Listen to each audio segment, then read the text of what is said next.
In some of my videos, I've literally given away over $1 million. So a lot of people think that I just came up in a rich household and I'm a trust fund baby. I get called that a lot. In reality, my mom was in the military. She was a single mom and she worked a lot. What's up, guys? What's up, guys? What's up, guys? I basically did YouTube videos for years without making any money. When I first started, the videos were horrible, and then they slowly got less and less horrible throughout the years. Even then, when I was making money the first few years, it was nothing. It was scraps. You grind, and you grind, and you grind, year after year after year after year.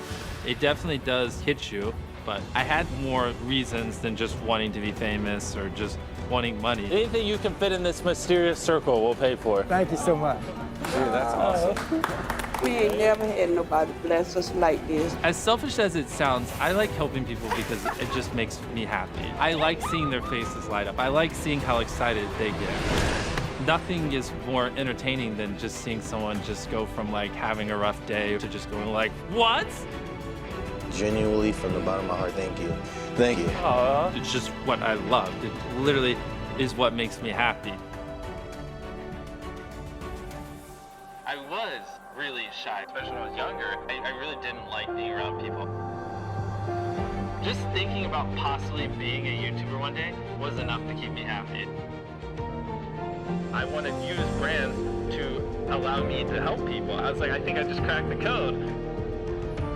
Yeah, at the end of the day, I'm just kind of selfish. Giving people money even makes me happy, you know?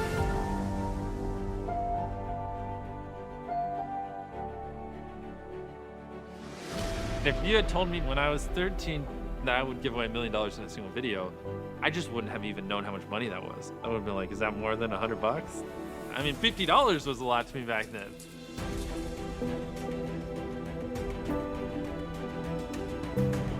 I'm just from a small town, relatively small town in North Carolina. Just grew up with my brother. My mom raised us. Nothing too crazy. My mom was in the military, which is why I was born in a different state than my brother. We were always moving around. I was on active duty for 21 years. And for a couple of those years, Jimmy was moved around on a couple Army installations. It definitely made for an interesting child at that age. Jimmy as a child, some of my younger memories of him, little Legos, building Lego forts.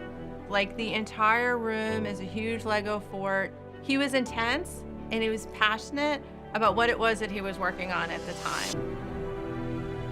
As weird as it sounds, especially when I was younger, I really didn't like being around people. And I have a very obsessive personality. When I like something, it just consumes my life. My first instance of that was probably baseball. I didn't want to do anything else. Good luck getting me to study for a test at that age. When he first swung that bat at 10 years old, it was nonstop. He was driven in Little League, going on to playing in Babe Ruth. He absolutely loved baseball. But my first time going on the baseball field for a Little League practice was just the most awkward thing ever. Like, I didn't know how to socialize.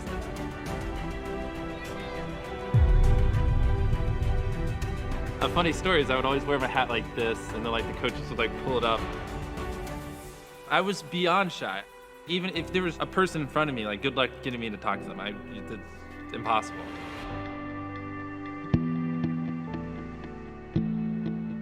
I didn't have that much social interaction. My mom wasn't home much. I watched a lot of ESPN. But outside of sports, it was just literally YouTube. That was all I watched. No one in my school liked videos, so I kind of just felt like an outcast because I just was hyper obsessed over it, and no one else really related to me on it. Good evening, ladies and gentlemen. Chris is one of my oldest friends, probably my oldest friend that I still know to this day. I dare you to slap Chris. I've known him basically my entire life, and especially when I was doing videos earlier on. This should be in the outtakes. I don't know why I'm having so much fun. It's like, he was the funniest guy I've ever met. And I just noticed that when he was in the videos, they were so much funnier and just so good on camera. well, actually, I'm sorry. Interviews make me so nervous. I'm sorry. Me and Jimmy first met when we were in I think he was in middle school, I was in high school. We were kind of the only kids that really liked YouTube and really enjoyed talking about it. And then one day he said that he wanted to start a channel of his own. I have a memory of this one video I watched back then where one of my favorite creators, Woody's Gamertag, quit his job and went full time on YouTube. And this was before, a lot of people didn't even know you could make money on YouTube back then. I remember seeing that. I was 12. And it kind of just clicked in my head. I was like, wait a minute. You can make money doing this. That's one of my first memories of when I really started consuming YouTube, because then from that point I was like, oh, I kind of want to do this. This may be a challenge. Back off. I was there with Jimmy the day he created his YouTube channel, and I was actually his first subscriber. When you create an account on Xbox, they have this thing where it just gives you a random gamer tag, and I was just like, Mr. Beast, this sounds cool. Oh, I've never. Go, you freaking orange square. Go.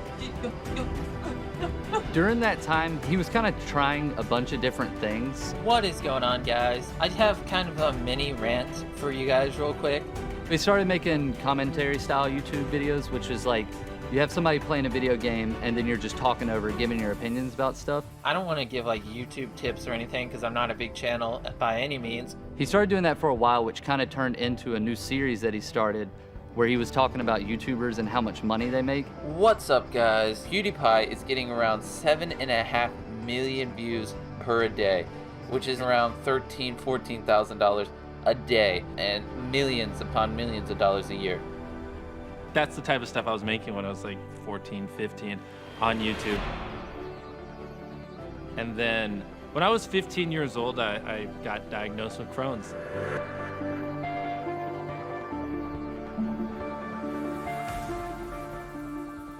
It was pretty rough. Basically, your intestines are inflamed, and because they're inflamed, you don't process food as well. So if I ate something, it would just go right through me, literally within a day. And because it's so inflamed, it's like someone's just dragging a knife across your stomach. So it was super painful. Jimmy's diagnosis of Crohn's was earth-shattering. The weight loss, the loss of energy, all those facets of Crohn's attacked him really, really bad. And it was a pretty serious situation. I went from 180 pounds down to 139. I remember 139 because that was my lowest, which at 6'2" was a frail little twig. I mean, I barely could get out of bed. I had no energy to do anything. I didn't even want to go to school. And I just hated my life back then. I was really miserable. He didn't have an ability to hold down any food. It was months and months and months for us to figure out a treatment plan so that he could start eating again. Playing baseball was pure torture, especially with the medicine I was on. I was always thrown up behind the dugout, and I always had to go use the bathroom a bunch during the games. I probably would have tried to play baseball in college, but because of Crohn's, it definitely changed the trajectory. And I was like, all right, I'm done with that. And then I just went all in on YouTube, and I was beyond obsessed. Hey, you, subscribe. Me being shy and not liking talking and not having much confidence were such a big obstacle. I'm just kidding. But despite that, I still just did it just because I just wanted it so bad. Have a good day. I don't know. This is my trailer. Kind of sucks. And I was like, you know what?